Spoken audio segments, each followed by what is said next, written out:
Good morning, this is Joanne Conte, and I'm with you, along with Senator Doug Linkhart, talking this morning about his bill to expand non-discrimination protections in employment. Good morning, Doug. Good morning. Senator Linkhart, what are the new additions to prevent employment discrimination in Colorado? Well, we're trying to get a bill passed, Joanne, that would outlaw discrimination based on sexual orientation or gender identity.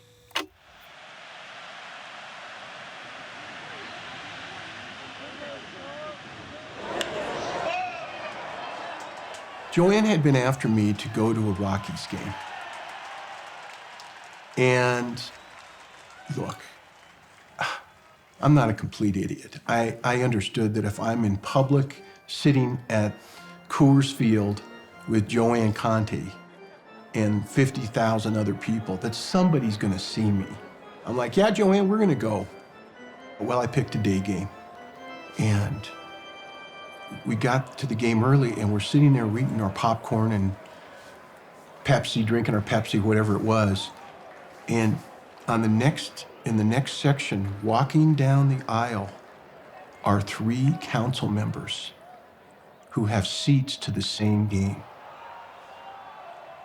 And my life flashed before me because I thought, oh my gosh, what have I just done?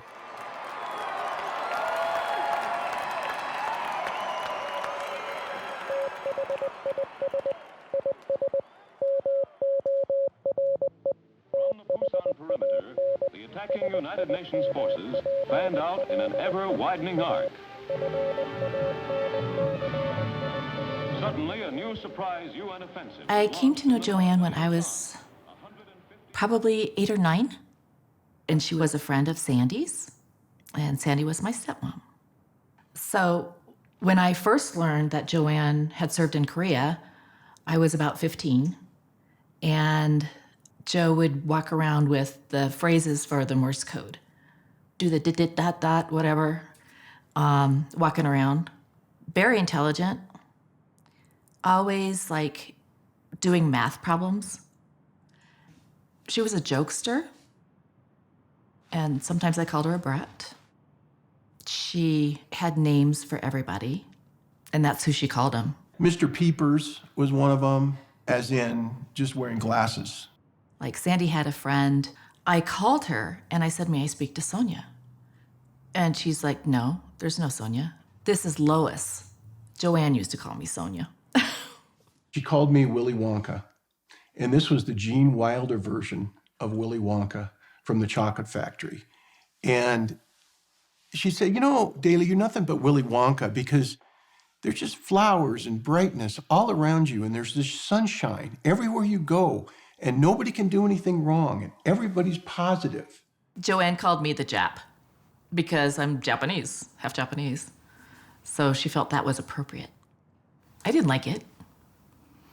And I finally asked her, after I asked her several times, don't call me that anymore. I don't like it, and it's offensive. And then she stopped.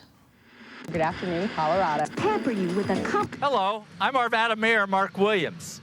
We're out here on this large construction site and this massive pile of dirt, which is going to be converted into a wonderful neighborhood park.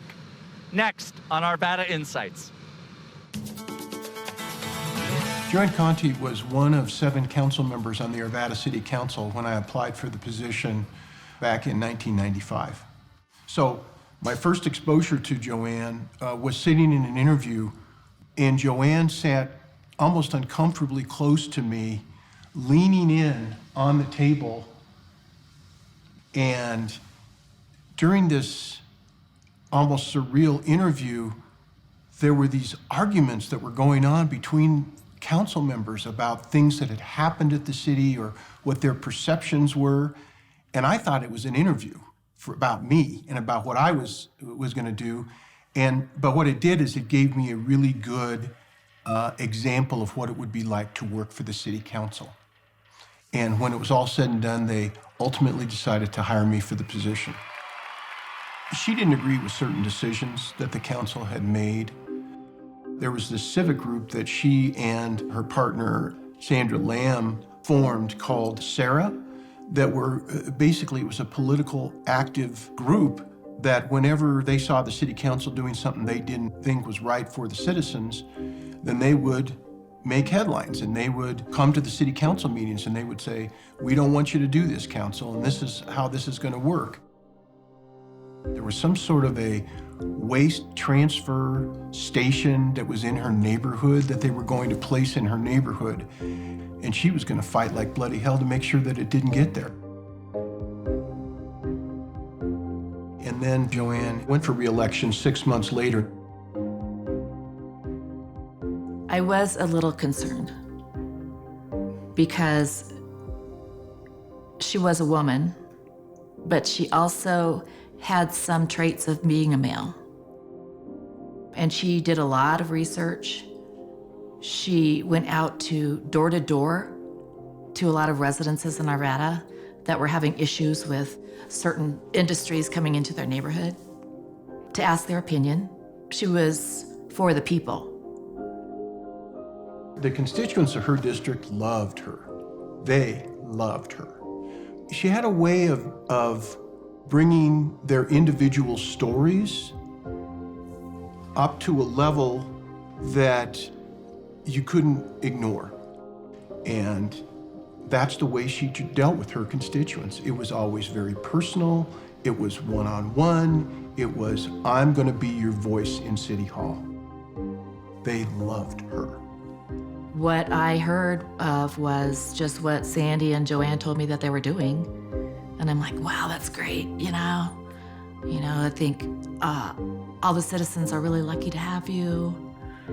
And I felt good for Sandy too, because she had another purpose. And she worked hard for Joanne's campaign as well. And like I said, Joanne went door to door. She was really enthusiastic about this. She was gonna do it. And she did. She had this way about her that if she thinks she's right, you're in trouble if you think she's wrong. This is Made in America. They say, why can't you cork your bat at Petco Park? It's not a natural You condition. can't hit it out. Well, they built it. She loved sports. We could talk for hours about baseball. Her favorite player was Jackie Robinson from the Brooklyn Dodgers. For Joanne, Jackie Robinson was it. What he did to break the color barrier and all the things that he had to go through. And he was just a terrific ball player. And we talked to Colorado Rockies, and we talked about the Broncos, and whatever was the sport of the day, we talk about those things. It's the battle for bits to create your glass. How would you feel if your elected official was keeping a similar secret? That's just what we're going to find out right here, next on The Maury Povich Show.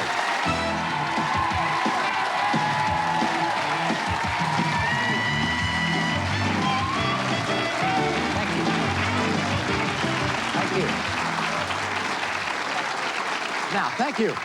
Joanne Conte is a Colorado councilwoman who began making headlines across the country when it was revealed that Joanne had a sex change operation 20 years ago. Because I knew Joanne as Jo, I developed a good relationship with Jo, which continued a few years after she transitioned. So to me, it was still the same person that I had developed a relationship with. So when Jo transitioned to Joanne, her parents, who used to come out and visit, just disowned her.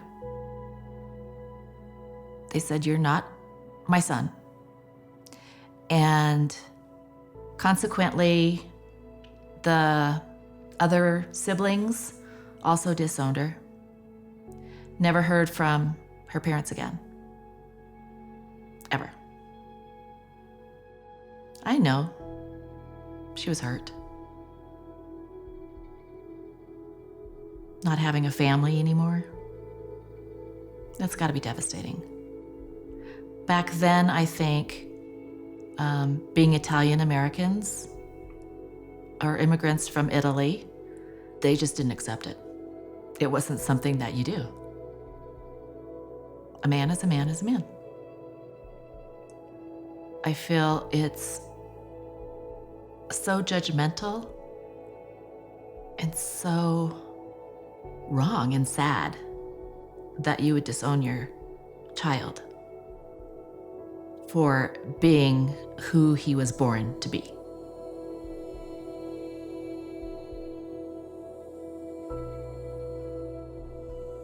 Big thing is, how does this secret come out after 28 years? Well, I guess I made a lot of enemies at City Hall because I was a very intense renegade activist before I was elected and had brought in a lot of enemies. In fact, I'd been kicked out of City Hall and thrown off 3 boards. And then... What were you considered, like the gadfly, the person who was coming in there complaining about a lot of big issues? And... Not only that, but I led initiative drives, referendum drives. We changed the whole structure of the city government. I know that, investigators or whatever had been hired to look into Joanne's background and to reveal certain things about her personal life and those sorts of things. And once she was labeled in this transitional sort of way, I think that it offended certain people. It might have offended their religious beliefs. It might have offended their social beliefs. I think that there were probably people who couldn't deal with the concept and just thought it was so unnatural that they couldn't see past it, if that makes any sense. Well, it's one of those unconscious kinds of things where when one is driven, one just continues to push. The people who would call me at 2 and 3 o'clock in the morning, the 70 or 80-year-old people who needed help, were more important because I was giving back. So here comes one day, all of a sudden, boom, the world knows that Joanne Conte is a transsexual. It wasn't that quick. There were people who came back to New York where Joanne grew up and investigated her background, and they were going to blackmail her. I had heard what people told me about Joanne. That didn't matter to me because I was her employee, just as I was the other council members, and I wasn't getting paid to make decisions on that level about somebody's character or lack thereof or whatever. I saw Joanne as a boss and later as a friend. We never really talked about the transition. It was just Joe and then Joanne. That was it. I think at one time she said, F her family. They disowned me. She felt betrayed by the council members. I think she felt betrayed by people around her. And you could tell that she was deeply, deeply hurt. She was deeply hurt because she'd been betrayed by the people that she was supposed to be colleagues with on that council. And that was just wrong. I mean, what has that got to do with anything dealing with government? If they're doing their job, then what's the problem?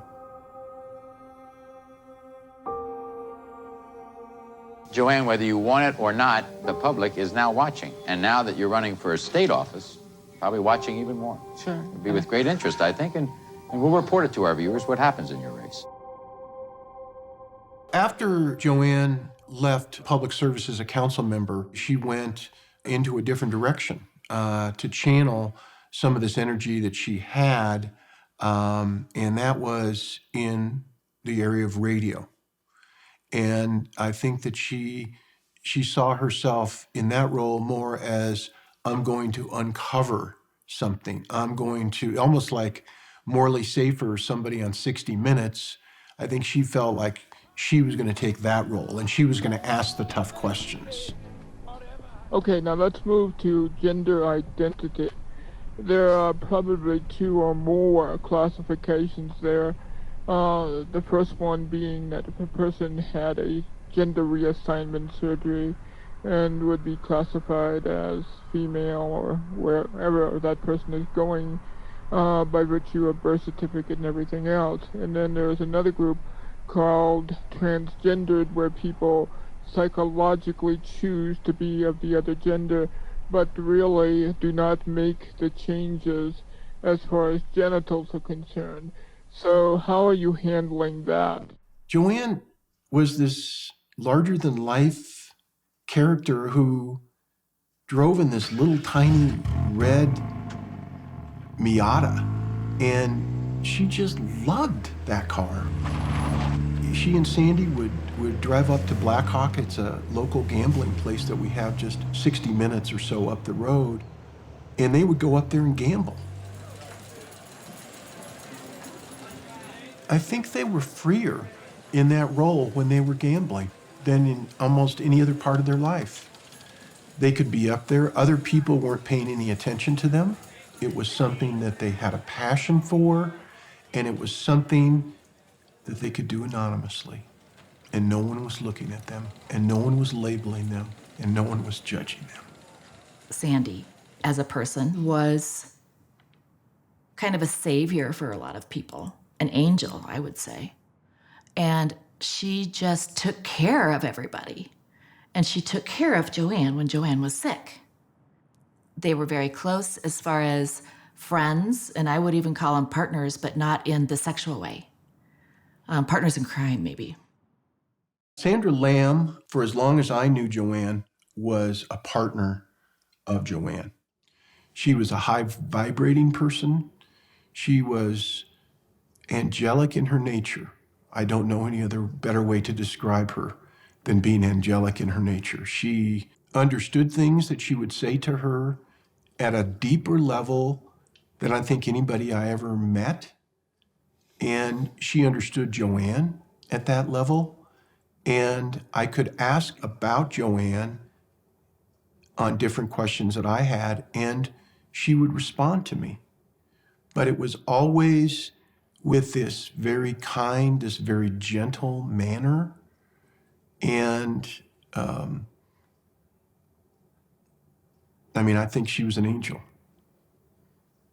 That's the truth. Sandy used to take care of Joanne, especially toward the latter years of her life. She took care of her whole life, basically. But in the latter years of her life, she became sickly. She had to have bandages changed on her legs every day because they were seeping and there was ulcers on her legs and she was swollen. Taking her to the doctor's office at least twice a week while still working full-time, having to take time off of work to take care of Joanne. But it was extreme. Sandy she aged a lot during that time period. I got this frantic call from Sandy, and she said, "You need to come to the hospital. Joanne doesn't have much longer to live." And I remember being shocked, although I knew that she'd been struggling. And so I drove to this hospital.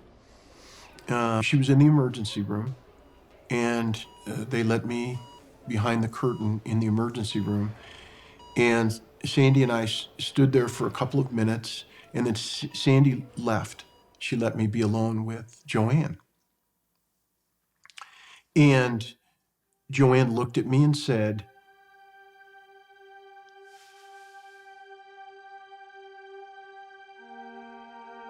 "I guess this is it, Daly."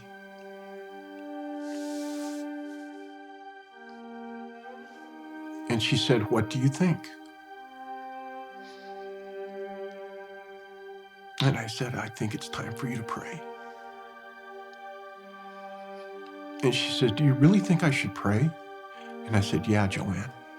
If you're never going to pray, this is the time to pray right now." And honestly, I don't know why I gave that answer, because I knew that she was going to die. And I wanted to make sure that she was on the right side of the Lord when she went to meet him.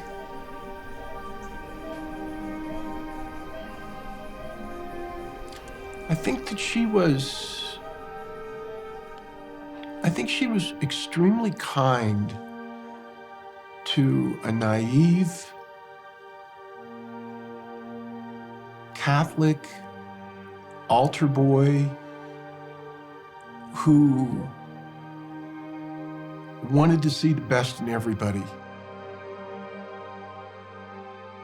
And Sandy came back in after I had that brief discussion with Joanne, and I said my goodbyes to Joanne, and I left.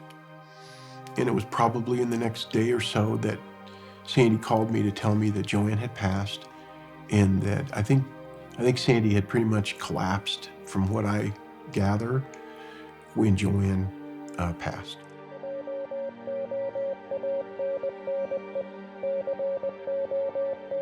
There was a brief military service at Fort Logan, and there was just a handful of people at the service. It was military all the way, but there was an opportunity that they gave us if anybody wanted to say anything about Joanne. And I had written a eulogy for Joanne, and I gave it to Sandy and I said, help me with this. And she made a few tweaks to it because I had a few things out of order.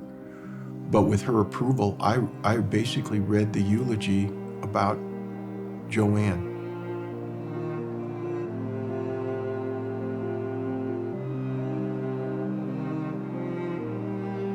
I think her legacy is courage. I think she was a courageous person who just happened to be transgender. Every day she got up and she knew that someone was judging her and judging her choices. And yet she still showed up to every council meeting, and she'd show up to every meeting that she needed to be in the public eye. And she was ridiculed by people, and she just stood there and stood her ground. Her legacy as a politician in Arvada is courage. She is the very epitome of what one would expect a courageous person to be.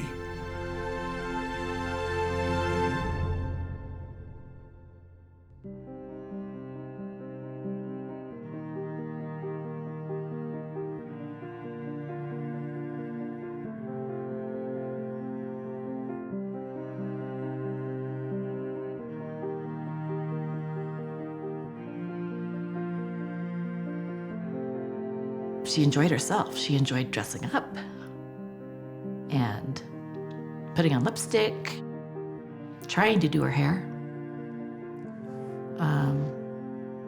When I cleaned out their house, there was like 100 bobby pins everywhere, in every room, even outside. She just felt like a different person, but the same person, if that makes any sense. I feel like she had a better aura, shined a little brighter.